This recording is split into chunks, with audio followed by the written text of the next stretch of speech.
Hello, welcome back, Andrew. Thank you, Federica. It's great to be back. I'm back too, Also, guys. Andrew is back. Also, me is back here. Thanks, Sandro. Hi, Enzo. Diego. Anyway, so you guys, Federica, you are controlling the dashboard, so you can do that. I had fun.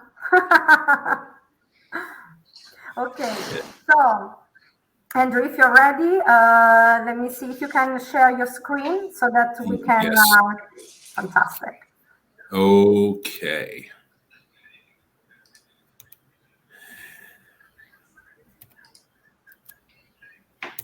Can you see it, Federica? Not yet. Okay.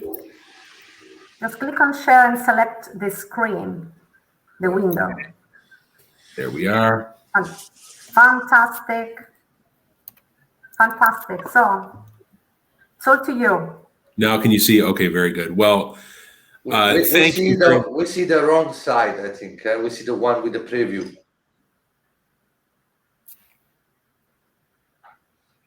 Let's see. But it's okay. I mean, you can go ahead, but the slide is a little bit smaller. Is that better? Yeah, perfect. Much better. Very good. Very good. Perfect. Well, good morning, good afternoon, good evening from wherever we are broadcasting. I hope that everyone is well.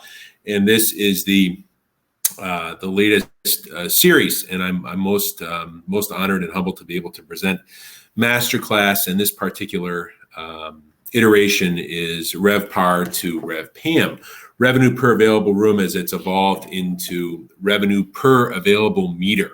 And we'll sort of address some of the nomenclature towards the end of the session. But first of all, my name is Andy Broderick, and I had spent just about 15 years in operational revenue management, having been fortunate enough to support Viceroy Hotels and Resorts and Montage International.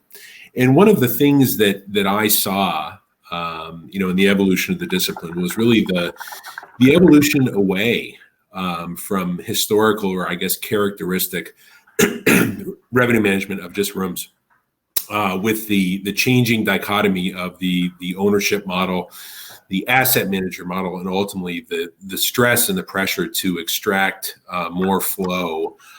What the revenue manager did evolved into total revenue management versus just rooms. And when I say that, I mean conference space outlet revenue, spa revenue, activities revenue, and comprehensively the output of the hotel. And one of the things that that specifically, that pragmatically it translated into for somebody like me, was when we developed a business plan, when we developed a strategy, whether it was a go-to-market or a business dynamic or a market segment output. Really, the stress, the impetus was on creating strategies that edified everybody. Obviously, depending upon service level and location and output and things like that, the cost structures were different with respect to loss leaders within a hotel and things like that. But, ultimately what we did, consciously had to be good for everybody. So from an agenda perspective, what we'll talk about, what is function-based revenue management? The difference between guest rooms and function rooms, the approach to yielding to both of them, the all-important key performance indicators, and sort of the cross-pollination between the two, and then ultimately from a revenue management perspective and also from a systems perspective, is how do we get the data? How do we set up our go-to-market folks for success after we've extrapolated this strategy and tasked them with certain objectives? So what is function-based revenue management? There's been some anecdotal articles and also some suggestions in the last maybe 10 years to suggest that this really is going to be something that comes into focus as a measure.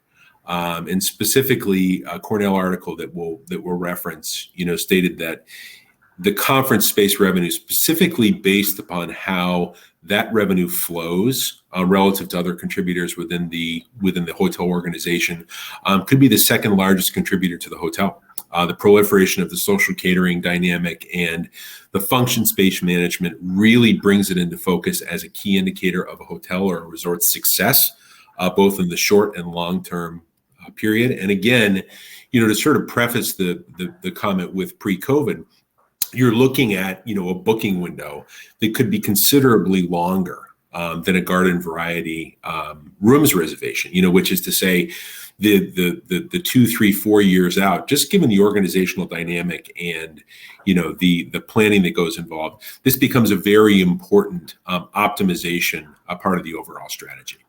And in fact, for many hotels, the meetings and events revenue can account for a rather significant portion of performance. So obviously bringing that into focus and making that as strong and as salient as possible, as far out in the future as humanly possible, that can really sort of dictate success as well. So, some more specifics here. I mean, we endeavor to maximize the contribution of each individual meeting room within an aggregated resort or conference center based upon the time that it's available. There are some similarities, which we'll talk about in a few minutes, but it is certainly not identical to a guest room revenue management strategy. And obviously, from a cross-pollination, if you will, it's almost become a thing of the past, which is to say from a quoting perspective and all of the dynamics that accompany the renaissance of group business and business travel. It is, I don't think, even more an adjunct as of traditional revenue management as it is a key component of it. And it will continue to be more important going forward. So guest rooms versus function rooms. From a global perspective, function space, we characteristically have a lower inventory base. Rather complex logistics, I would submit, just because of the moving parts that accompany the conference space, whether it's food and beverage, it's equipment, it's external vendors, it's setup that accompany it. The best and the most challenging component of managing the function space is the customizability. If you look at any garden variety meeting room, it can materialize into pretty much anything you can imagine. The complex operational aspects of it, whether it's compartmentalizing a larger ballroom into individual smaller spaces, or how you sell, something large based upon delegate attendee contribution, things like that. The capacity, to tie back to that, is tremendously flexible. The need and the skill to be able to, to streamline those spaces, to say, this is our minimum capacity based upon a certain delegate yield.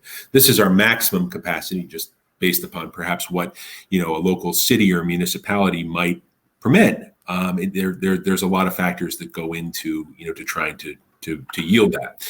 And then the ability to combine spaces. Now, juxtaposed against guest rooms, higher inventory, more simpler logistics. I would say, it's tried and true. Obviously the function space is more of a nascent, technology and area of revenue management, whereas guest rooms, we're honing in and being a little bit more specific as it pertains to arrivals and departures, to housekeeping, to R&M, and that translates also to simple operational aspects. The ability to formulate a forecast based on some historical data, as we alluded to before, but also some forward-looking data that tracks booking window pattern, that tracks cancellation pattern, and willing that into reality as it relates to a forecast.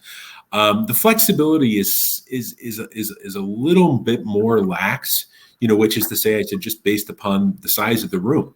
There's not a tremendous amount of occupants, at least theoretically, in any given guest rooms.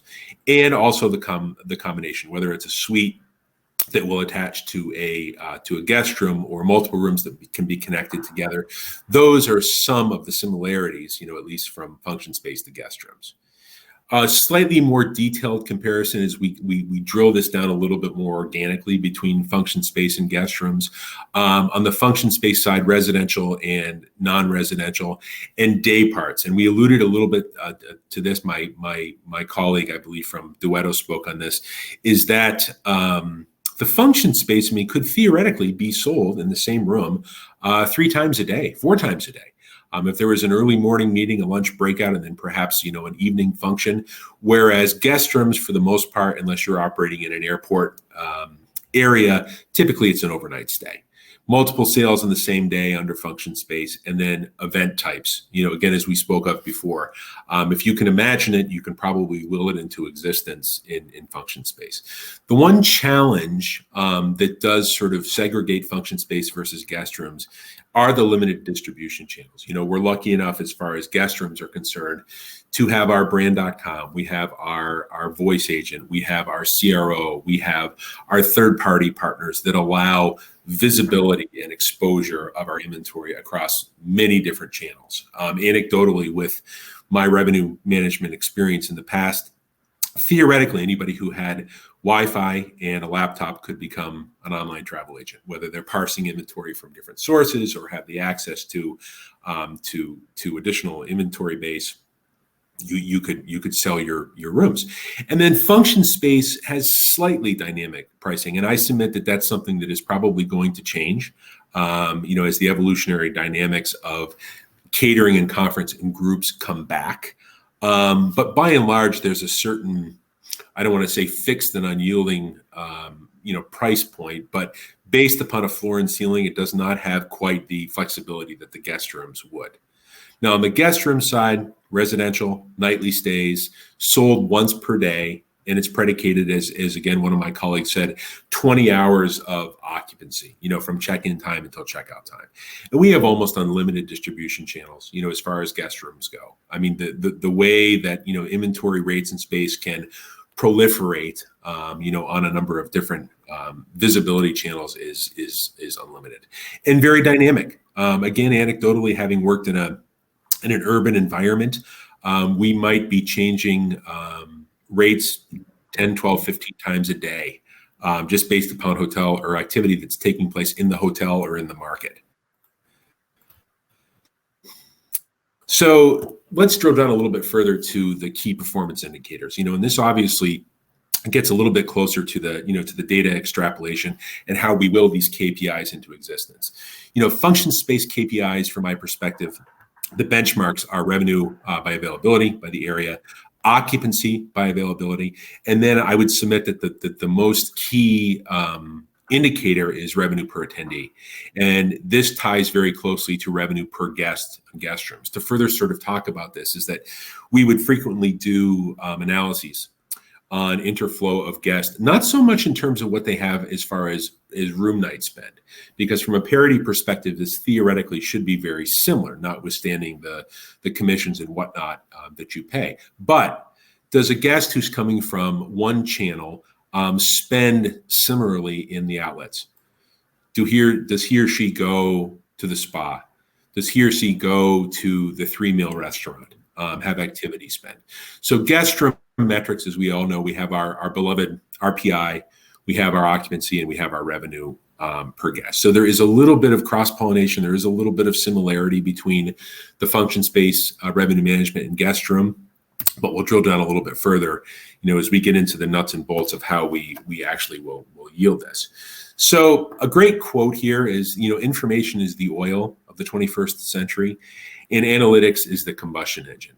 And I submit that, a prepared, team with a very, enunciated blueprint, if you will, in terms of where they want to go, profitability-wise, occupancy-wise, output-wise, is extremely favored. Now, I also would submit that a budget, as we're coming up here to characteristic budget seasons for most hotels, is but a first forecast.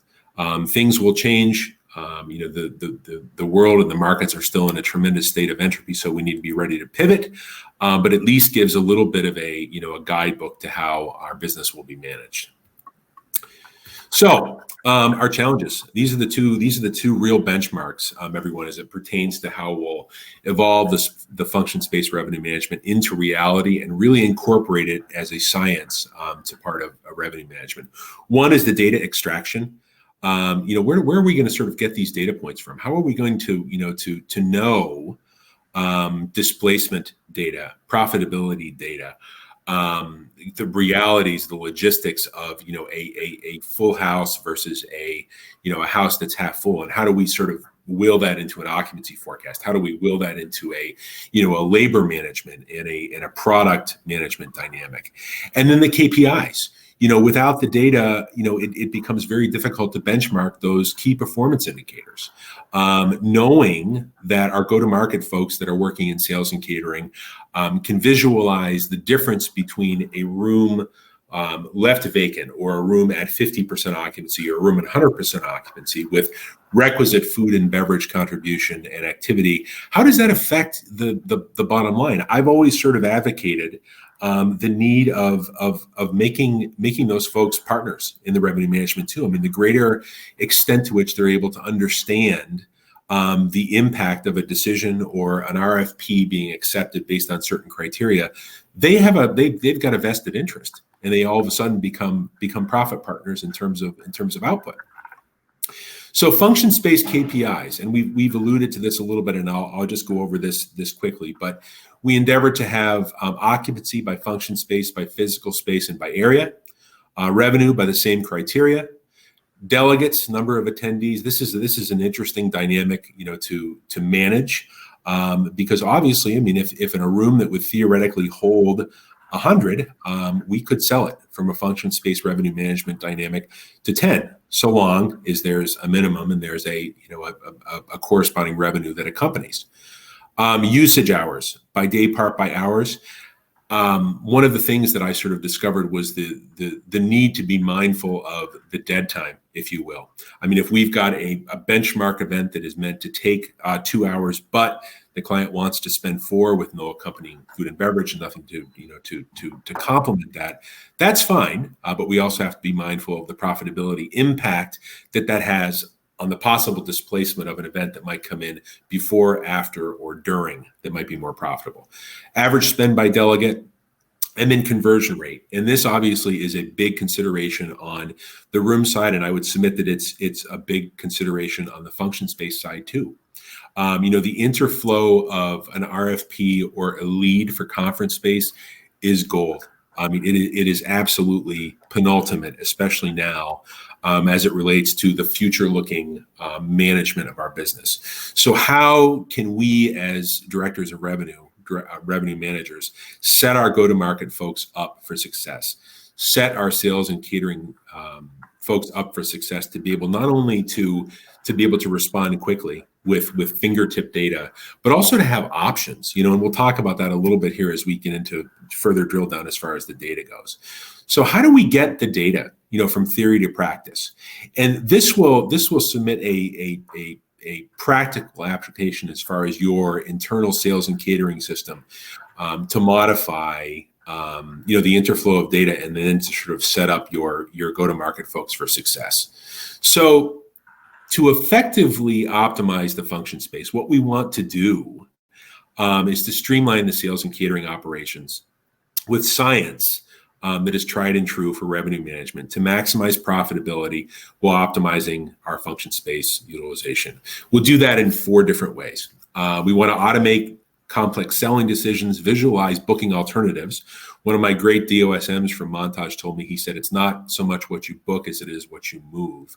Control pricing and discounts and enable guest self-service booking. And this is a great touchstone if your business model, if your hotel allows this.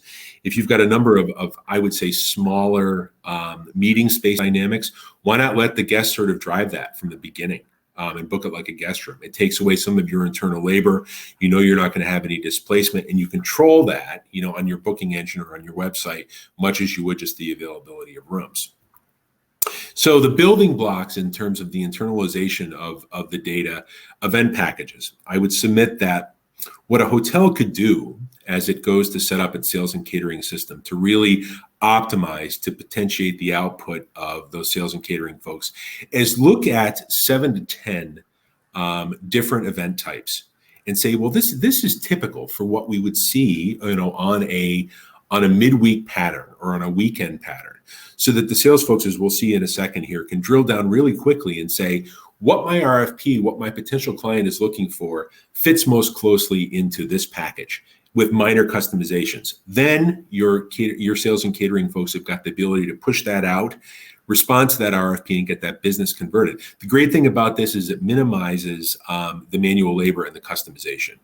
The decision insights present a dashboard of decision insights on the event calendar to aid the salesperson. We'll take a look at, a garden variety screenshot that shows this. Guest service, self-service portals, as we discussed before, and the function space quote. And this really is where the revenue management principles, the applications become apropos for function space. The displacement analyses, the need or the willingness to sort of move or shuffle, within a certain time frame, alternative quotes, and also predictive models, right? This ultimately will help in terms of forecasting for function-based management. A lot of what-if analyses and optimization versus closing down, as we talked about before, a larger ballroom, for example, to only be rented in its aggregate or only be rented in parsed off parts. That may be more profitable, from a hotel's perspective. That is something that is baked into the overall sales strategy and helps the go-to-market folks to be more responsive and ultimately yield more profitability when business is converted. So here is a theoretical new event, right? As we can see highlighted in the top part of the screen. Would go in and say, okay, I want to take a look at a new event. Based upon this day, the sales and catering professional can look and see what else is going on this day, and what else do we have going on in the hotel? And more importantly, what is the impact on all the respective outlets of having this new function that I'm going to quote that has 250 people on everything from guest flow to valet parking to outlet revenue and things like that. This is the first step. And then, as we talked about before, the package type in the package, it's important that we have this set up so that whomever is quoting this RFP can drill down and say, okay, this fits very closely into this composition. If it is a wedding, if it is an executive retreat, it's a quick board meeting. These package types from a setup perspective, no matter what the hotel or resort is, if they're drilled down and they're there, again, as I said, the customizability would be minimal. And we can turn around and get this RFP out and get it into the guest hand as quickly as possible. Tape chart, as we talked about before, just to sort of see what's going on a more organic level from our blocks. And this is really where the rubber meets the road. Right, based upon our main quotation, what we put in, your system should be able to return suggestions. It's determined based upon all the metrics and all the factors that we've input. This is a great booking. If you're able to do this, it makes sense from a profitability perspective. Your booking this doesn't theoretically displace something that we could book that's bigger, more profitable, and most importantly, to tie back to one of our KPIs, it meets the minimum contribution as far as delegate, right? So, what the client is looking for from an RFP perspective, whether it's food and beverage spend or whether it's timing spend or time of year, it meets and exceeds the minimum acceptable contribution as far as delegate goes. I would submit that what's even more important is that if we chose alternative 3, right? It really educates the sales and catering staff from a budget perspective and a forecast perspective and a planning perspective. Not so much that it's an unfavorable opportunity, but why? It doesn't necessarily meet our minimum. It doesn't sort of meet what we're looking for with respect to what we're trying to accomplish in the short term and the long term. And this again becomes an educational tool going forward. So I'm going to break precedent really quick here and answer a quick question that came up on LinkedIn, pertinent to when we posted this. Is there a simple means of converting revenue per available meter to gross operating profit per available meter? Why not have this as a common metric in a hotel's sales and catering application? This is a great question, and I don't think that there's a simple answer here. But what I would say is that GOP, gross operating profit, does draw into a number of factors and considerations that may not be directly represented in any hotel sales and catering application or software. And the reason I say that is that some of the variables would not become known until after the event has consummated. Actually, after it's taken place. And those might be external vendors, they might be commission that are paid, in order to have this particular event come into the hotel. So is there a simple means? No.